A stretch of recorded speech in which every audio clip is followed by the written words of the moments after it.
Yun, may tripping tayo ngayon dito ulit kay Pasinaya.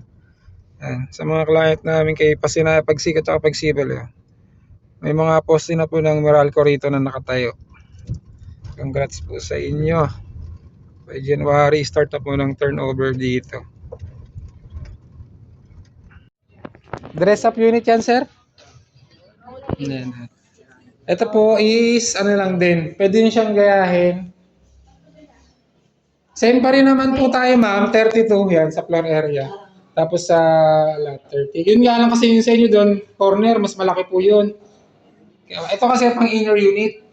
Tapos, meron na po siyang solar. Pero ito po is nakatayap lang kay developer.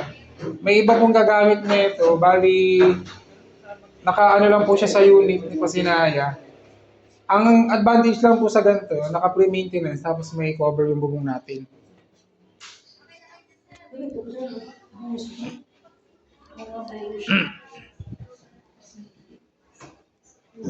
Yan, nandito ulit tayo kay Pasinaya.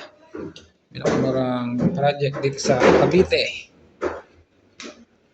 So mamaya po, punta tayo sa actual turnover unit tsaka sa dress up.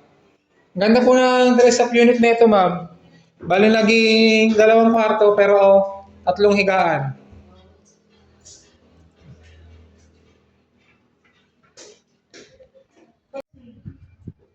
Yan, nandito ulit tayo sa actual turnover unit po ni Pasinaya.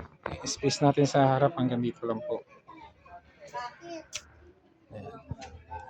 Ayan, sa mga naubusan ng unit dito, magkakaroon pa tayo ng bagong project. Pero ang location po natin is hindi na sa Naik, part na po ng Maragondon. Si client, puro Maynila. Same turnover pa rin naman po tayo.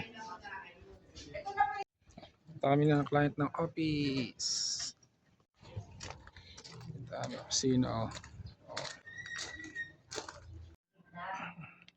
Yan, dito kami ngayon sa home. Sama namin si client.